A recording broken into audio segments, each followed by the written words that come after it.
so just a question to both of you really, is there anything technically, when you're standing behind it in terms of pre-shot routine, thinking about what you're going to do, you're taking information in as you walk around, making a decision on the line, you've made all your decisions by the time you get down to the ball? Yeah, I think when you stood behind a shot, you're just getting on the line, aren't you? Finding like where to hit, and then you just gotta try and get from here to like on the shot in a straight line, which is easier said than done, I think sometimes. It is, yeah. Okay.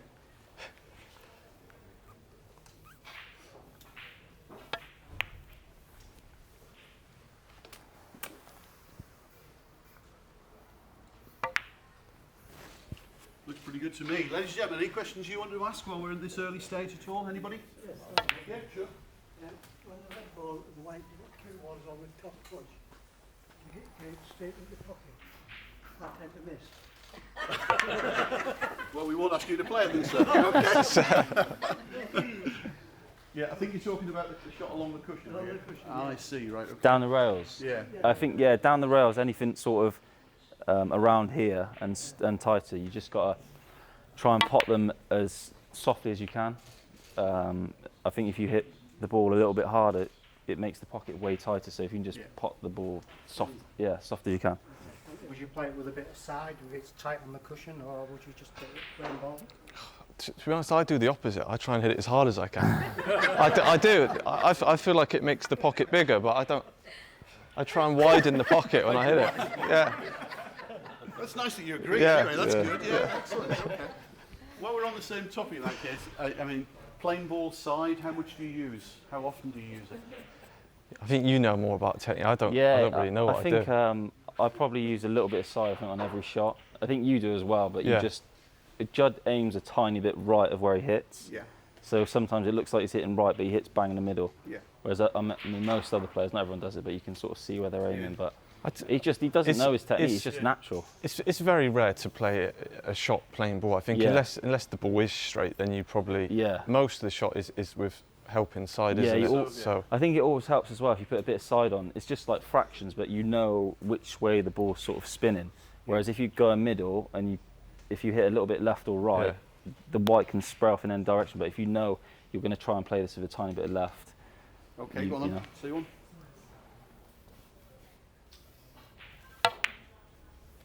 Oh. Good shot. So, nice one. you've got to leave the cue ball as tight as possible, haven't you?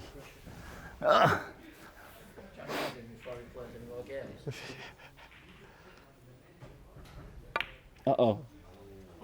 Oh, I thought he was taller than that. Okay, so a lot of players in the club play with unwanted sides, so they don't realise they're putting the side on. Yeah. And I mean, you know, in a lot of occasions you get players who play almost every angle pot with side, with running side basically, or helping side as you call it. I think them spotted whites, you can buy the white balls with the little red dots on. Yeah. And it's either, I've got one, and sometimes I think like honestly this shot's the best to see if you're hitting the middle of the white, because I know for me what I think is the middle of the white ball is actually slightly left. Yeah. So I'm the opposite of him. I think I aim a little bit, tiny bit left and hit to the right. But if you sort of don't sort of look at it for a while, you can start hitting shots with left and right. So if you get something like this, a shot where you just got to stun it in for the black, get the spotted white ball out. If we had one, it'd be good. But this shot's sort of one where the side shows up when you don't realise it, unless you've got the white ball you can see actually spinning.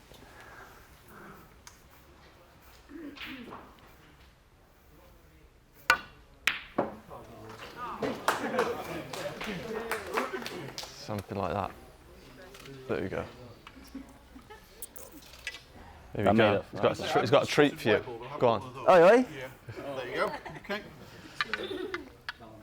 Okay, I think if I hit this like that, then it'll sort of, you'll be able to see it spinning anyway.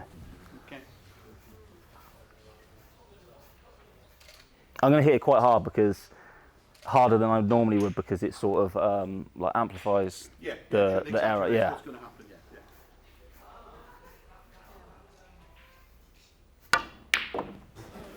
Great shot. Yeah, but Okay. So I tell you, I was really interested in what you've just said about you don't think about that technically at all. I mean, you've just said it's just natural talent. I mean, is that you're not thinking about technique or? He's playing it down a little bit. He don't really think about it. He's just he's playing up to the cameras. But I think a lot of the people for me, I don't try and think too much about or complicate things. I know that if I put the work in, and it's worked for the past however many years, it doesn't change overnight. So there can be little things that can change now and again, but try not to complicate too many things, especially at the start. Make things as easy as possible and build your confidence up that way. That's how I find. Make everything as easy as possible. It's only then when you can really get through those first few things, the line-up, stuff like that, then start using side and stuff like that. Yeah, sure. What's your favourite routines then, guys? Once you're warmed up? Once you're warmed up, I know we both basically do the same stuff. It's like line up, then the tee, then I call this one's It's like a favourite, the tee, isn't it? I've seen it so much. Yeah, I think it's like the easiest one pretty much. Right. And then This is like called the box. I think Yes. this one, so you do the same with the reds the other side. Yeah. I normally start with first red is normally a long one, or I stick one on the cushion to practice down the cushions. Challenging first. Yeah. Yeah. This is the if you try and pot the first all with red black and stay sort of around here. Get rid of these reds first. Yeah. It's really good for sort of controlling high and low, making sure you're the right side of the black. Cool. Yeah. Because even a shot like even sort of like shots that look quite simple, like potting this black, trying to sort of come in here with a white. Stung through that, yeah, That's actually like a really tough. hard shot. So Yeah. I could easily sort of cock this up because look, I've come too low, and there's like a lot of feel involved. But the more you do it, sort of get the basics right. It's a massive difference between sort of finishing this side of the red.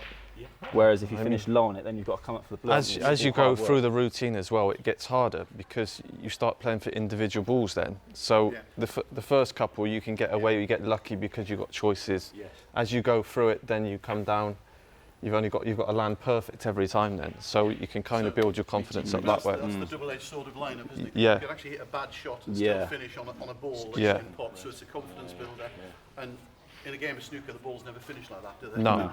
And you also end up playing a lot of straight shots on lineup as well. Yeah. If you can. Yeah. Okay. Ladies and gents, any other questions you wanted to ask while the guys are still just running through a couple of routines? Anyone? You play the ball on the rail the way you play it. Down the rail. Between you play the ball and Throwing it at you guys, eh? Yeah, so like this shot, I think what I'm trying to say is if I'm playing it at this pace, just rolling it in as soft as possible, like this is giving the pocket the best. It's going to go in that route and it went in. But even if I hit it like this hard, a tiny bit harder, see, that would have gone in before. Yeah, come on then, Judd. How hard do you want it? That's a leading question. You're not allowed to say that. Scale 1 to 10. This pocket is tight as well. You see that was tight. Is it? You got no chance.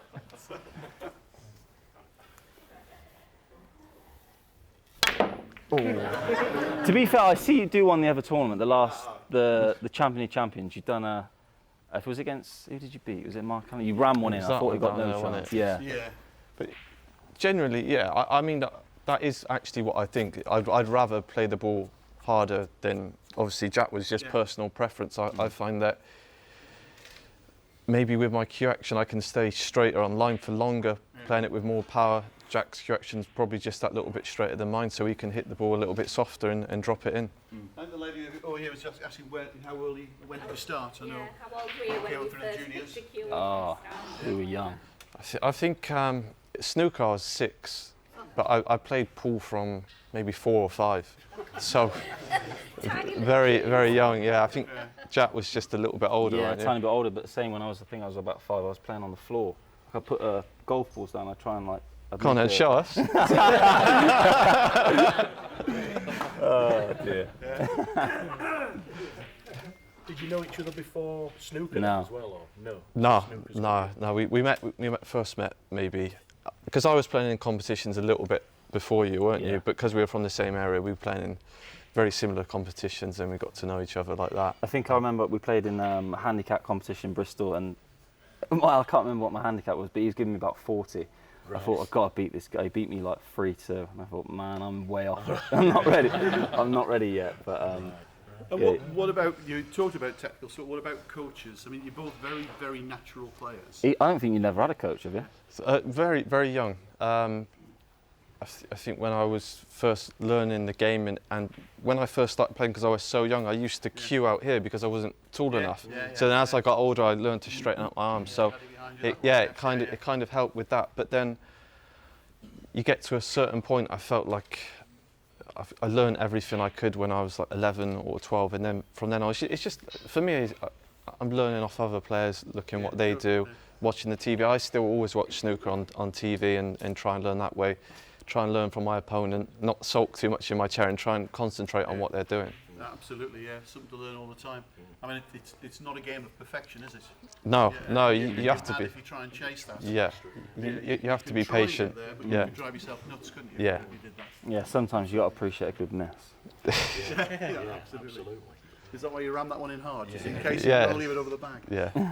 What about equipment, guys? Cues, what you're playing with at the moment, and tips. I know a lot of people have asked about tips, because some people are tip nuts, aren't they? And they're forever changing around and changing tips. Yeah, see, I think basically everyone I know likes a hard or medium tip, but I think I'm like the only I need a soft tip. Like if I get a hard tip, I can't. Like if you look at that tip, Sam, you can see my tip's almost like fraying, and if I press it, I can push right in. It's so soft.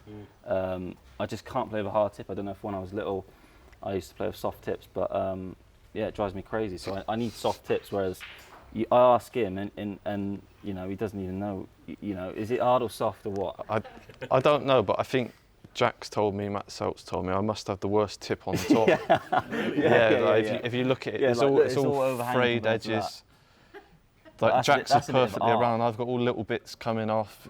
It's rock. I don't even like hard tips. There's a rock hard tip on there. I just too lazy to change it. I get what I'm given and I have to deal with that.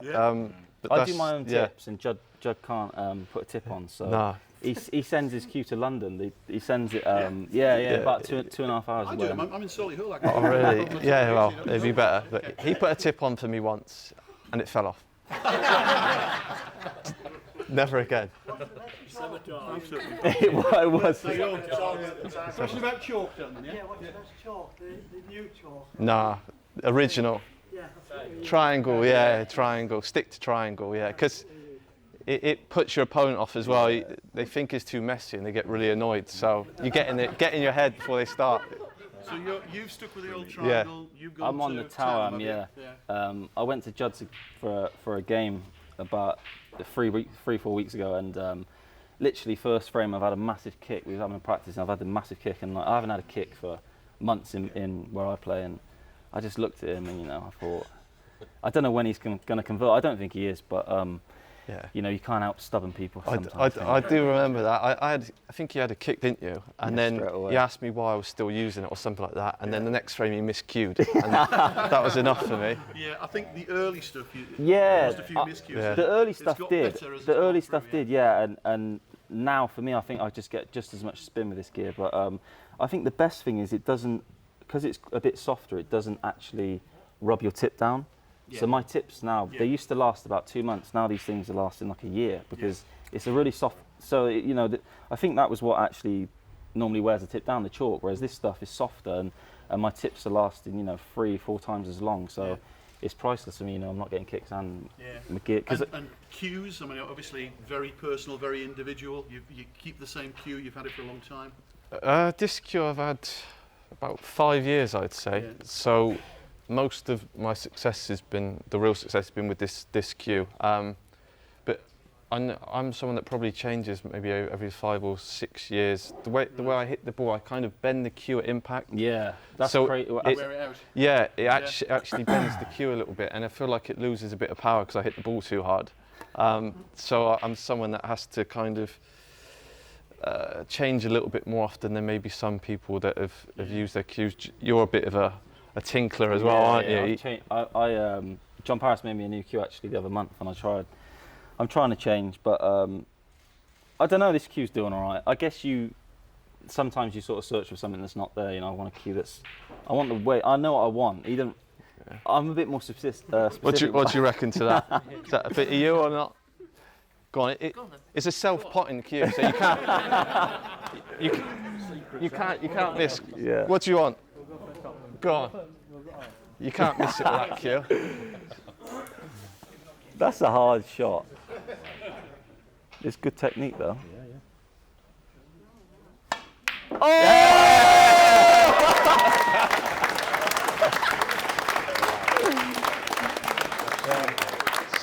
rest okay? Wow. See. Right, forget you two. Any questions?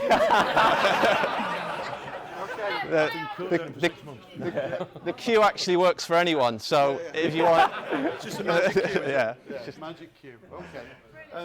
Okay, guys, we're running cut short of time now, so we're going to wind things up. Any other questions before I ask the guys to play a couple of shots for us? Sorry? When do you know when you turn professional? When do you know that you're ready? When do you know you're ready when you turn professional? Yeah, when do you know? When do you get that feel for your challenge?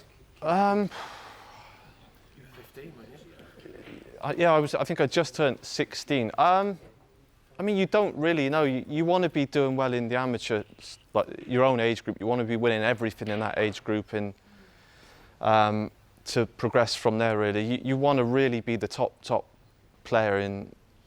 When I was sort of winning competitions, it wasn't in my age group. It was sort of like one or two above. So same for Jack. Really, we're probably the best coming through. But you never really know, and you're never really ready for the step up in level. It is so much higher when you turn professional than junior tournaments. So you need to be professional just to get the experience for a year or two to try and improve. Otherwise, you can't get that playing people that are not as good as you. Yes, yeah, you need to be challenged. Yeah, you need to be definitely need to be challenged. Guys, you're going to say you must have a couple of favourite shots you play just to finish off this evening. Doesn't have to be a trick shot. Stuart entertained us with a banana shot today, this afternoon. I just wonder if you could think of something. He played a banana shot to the yellow off the black, but anything at all. It's entirely up to you. No pressure. Yeah. I can't play it again. You could probably play it. It's setting me up. I mean, my favourite is that one when if I finish low, I go around the table and play for the yellow off 5-6 cushions. I feel like that one's always.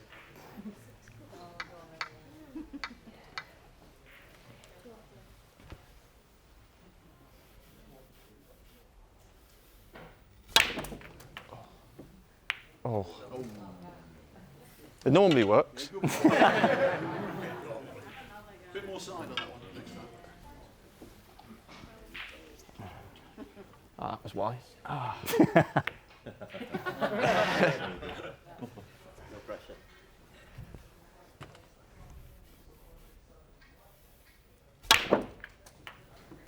Oh. This table's go. Yeah, I know. I've ruined it up, but go on, Jack. Okay, You show me Jack, how it's anything done. to show us at all? I got nothing, man. I like. Do you know all that stuff sort of impressive? I like to. I just think I like to. You're more about straight cueing. Yeah, like a good strike. When that's what I get a thrill off of. Yeah. Like a good. Like I think just.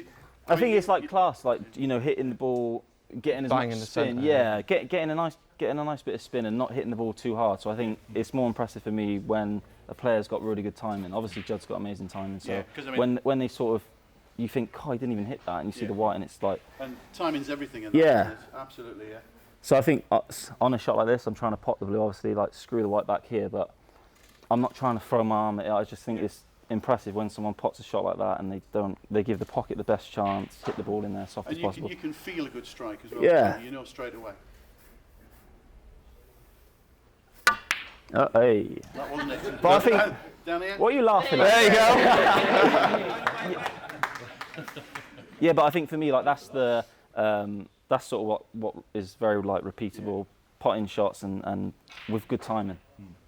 Right, fantastic. How many hours a day do you practice, you guys? Not enough. I think I was doing the last few weeks of probably 3.5 hours a day.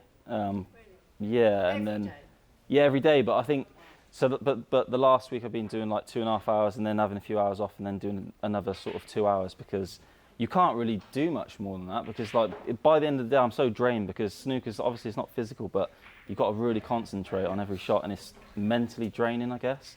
At the end of the day, I'm off of about 4 hours. I'm done.